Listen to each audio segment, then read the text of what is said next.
Sejam muito bem-vindos. Evangelho do Amor. Eu gosto de um ditado que meu pastor cita sempre, ele diz: ovelha sadia da cria. Quem é responsável pela multiplicação entre o rebanho e o próprio rebanho? Em alguns lugares todo mundo acredita que é o pastor que tem que pregar o evangelho e trazer gente, porque ele quer pago para isso. O povo vira mero espectador. Quem reproduz são as próprias ovelhas. Quem está entendendo? Então nós precisamos viver a simplicidade do evangelho no padrão bíblico. E a nossa mentalidade enquanto pastores é: vamos botar o rebanho para cruzar e procriar. Isso tem que ser estimulado, tem que ser encorajado e praticado de forma intencional. Então nós vamos trabalhar essas verdades. Quando nós começamos a olhar tudo isso, são figuras que o próprio Jesus está apresentando. Repito, ele não chamou a videira, a parreira ou pé de uva que você conhece hoje de fake. Mas ele diz: a verdadeira. De onde saiu a ideia de tudo isso? Procede de mim. Isso aí é apenas um paralelo para tentar ajudar vocês a entender verdades que eu estabeleci desde os tempos eternos, antes de existir qualquer árvore. Quem está entendendo, diga amém. Agora, quando entendemos o modelo dele, somos nós que temos que nos adaptar à estrutura dele. Não é a estrutura dele que tem que se adaptar ao nosso estilo de vida. Nós precisamos simplesmente pegar e dizer: esse é o combo, são esses os valores, é isso que nós cremos, é isso que nós vamos praticar. E entender o que, gente? Que na vida comunitária nós vamos ter desafios. Em qualquer nível. Antes de falar de igreja, vamos falar da família. O casamento segue sendo um desafio, por mais apaixonado que o marido e a mulher recém-casados estejam. Porque eles vão descobrir diferenças. E no ambiente de diferença, se você não souber administrá-las, você pode perder a conexão. Mas o que eu e você precisamos entender é que na visão bíblica, a conexão vertical com Deus se preserva através do cultivo de conexão horizontal. O próprio ambiente familiar, o apóstolo Pedro diz: maridos, tratem as vossas esposas com honra, como vaso mais frágil. E o motivo que ele dá não é tipo assim: maridão, seja esperto. Não é apenas para você ter um ambiente de qualidade de vida melhor, um pouquinho mais de alegria, menos tensão. Ele diz assim: para que as vossas orações não sejam interrompidas. O que ele está dizendo? Se você desconectar no nível horizontal, vai desconectar no nível vertical. Nós somos chamados para sermos seres relacionais. E a maneira como vivemos relacionamento na dimensão horizontal uns com os outros vai afetar diretamente a vertical, o relacionamento com Deus. Paulo diz: eu quero que os homens orem em todo lugar levantando mãos santas, sem ira nem contenda. O que é a definição de mão santa? Sem ira nem contenda. O que é ira e contenda? Pecados de relacionamento. Ele está dizendo que é uma vida de oração eficaz. Pare de criar treta do seu lado o tempo todo, senão você desconecta aqui de cima. Jesus disse: se você não perdoar o irmão que te ofendeu, o Pai não vai te perdoar. Desconectou no horizontal, desconecta na vertical. Então nós precisamos ter a sabedoria. Não é só de cultivar a tal da inteligência emocional que todo mundo fala, mas de vivermos o modelo de Deus comunitário da forma correta. Durante anos, quando a igreja ainda era menor e essa função me cabia, eu podia exercê-lo. Depois eu fui interrompendo isso no processo de transição. Eu praticamente dei quase todos os cursos, salvo raríssimas exceções, onde alguma coisa possa ter acontecido, que nós antigamente chamávamos de curso de membresia. Hoje a gente chama o DNA Alcance. Quando eu dava esse curso, eu passava horas ensinando sobre o que era igreja. Eu sempre dizia: gente, no final eu vou fazer uma promessa para vocês importantíssima, mas é algo sério. E eu ficava criando expectativa da promessa. Eu dou minha palavra para vocês. É algo muito sério. E às vezes eu dizia: olha, eu prometo, eu empenho minha palavra. Chegar a dizer: em nome de Jesus, eu prometo a vocês que nós vamos falhar com vocês.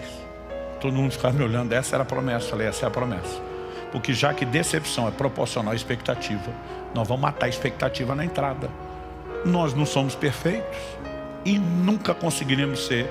E quanto mais crescemos, maior é o desafio. Então, nós vamos falhar com você. Espere isso. Porque as pessoas às vezes criam um ambiente que é uma fantasia. Ele não cabe no ambiente de trabalho, não cabe no ambiente familiar, não cabe em ambiente nenhum. Mas ele traz para a igreja e o nível de exigência é altíssimo. A decepção será proporcional à expectativa.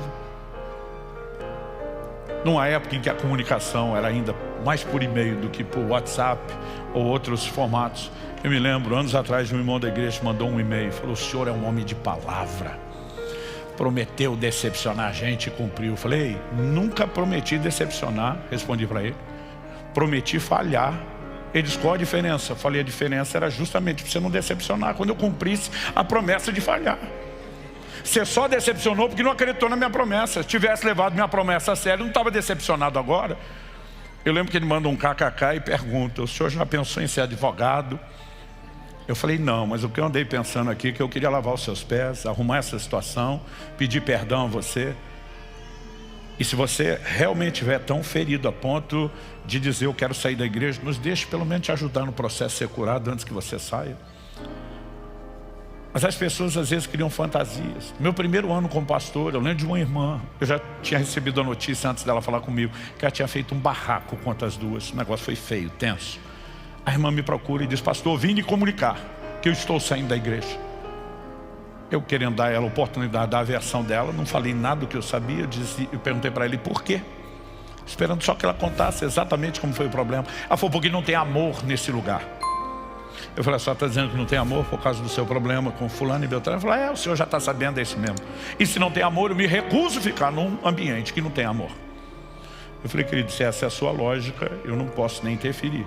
Eu só pediria à senhora que fosse coerente com ela e sustentasse as próximas decisões que a senhora deveria tomar. Ela falou: como assim? Eu falei: passe na sua casa, faça as malas e abandone seu marido e seus filhos. Ela me olhou revoltada: como um homem de Deus daria um conselho? Eu falei: não estou dando conselho nenhum, só estou pedindo para a senhora ser lógica com o seu padrão de decisão. Se a senhora vai sair da igreja alegando que aqui é porque não tem amor, por que é que a senhora vai ficar na sua casa se não tem amor lá? Quem disse que não tem amor em casa? Eu falei: a senhora. Aqui na igreja teve um barraco só, esse tempo todo que a senhora está aqui, a senhora definiu que não tem amor, lá a senhora faz barraco com o seu marido e seus filhos todo dia, porque eu sei. Então se aqui não tem amor, imagina lá. Agora, se com essa pouca falta de amor aqui já é suficiente para sair, imagina com aquela muita falta de amor lá. O que é que a senhora está fazendo lá? Vaza. Primeiro ela me olhou com muita raiva, depois acho que ela foi pensando. Ela começou a segurar o riso, dá para ver na cara dela. Ela falou para mim: o senhor me pegou de jeito, não foi? Eu falei: peguei de jeito, a senhora, com um bom argumento. Eu falei: criatura, como dizer que não tem amor na sua casa? O que tem lá é amor, porque para o seu marido e os seus filhos aguentar a senhora. Eu que nem convivo com a senhora como ele, só um pouco aqui. Por que a senhora acha que nós não mandamos a senhora embora? A senhora não é fácil, e a senhora sabe disso. Então o amor é a disposição de superar os problemas, não criar essa fantasia de que não tem problema. Eu falei: lá na casa da senhora, a senhora erga a mão para o céu, porque a senhora tem marido e filhos que te amam, porque eles te aguentam e eles não estão desistindo da senhora. Isso é amor. Ela: então eu fico. Foi o dia do fico. Diga ao povo que eu fico. Nós podemos viver algo extraordinário, sem muita fantasia, com a praticidade bíblica. É possível, está ao meu e ao seu alcance. Agora, vão falhar com você? Vão. E quanto maior a igreja, mais gente vai falhar. E entenda isso como parte do seu processo de crescimento. Paulo escreve aos Coríntios e diz: importa que haja facções entre vocês para que os aprovados se manifestem. É na hora da treta que você vê quem é maduro e quem não é. Quem tem a capacidade de virar a face, a outra face, de andar a segunda milha, de entregar a capa junto com a túnica. É nessa hora que você vê quem é maduro, quem cresceu, quem não. E que venham os jogos mortais. Não, estou brincando. Mas quem está entendendo a ideia? Vamos ficar em pé para parecer que está acabando.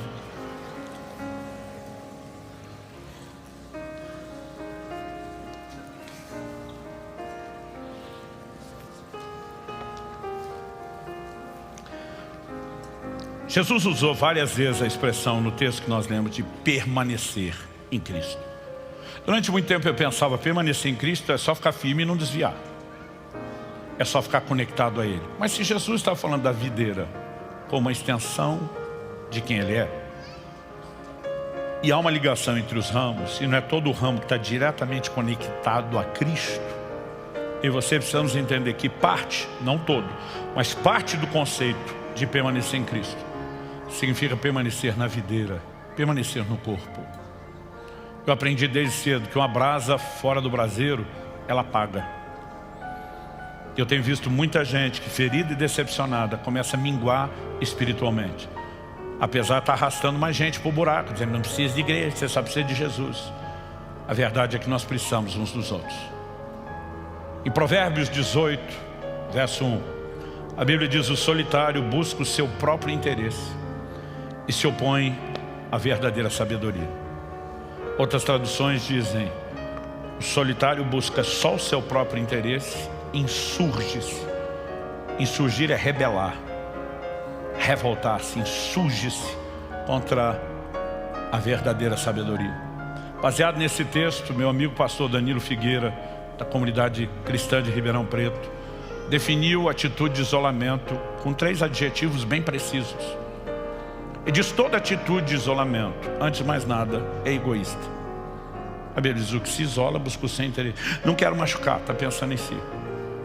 Ah, não quero ter que me preocupar, está pensando em si. Não sou obrigado a ter que lidar com isso, está pensando em si, só em si. E não nos outros que podem crescer, ser edificados através do convívio. Então toda atitude de isolamento é egoísta. Mas ele diz, toda atitude de isolamento é rebelde.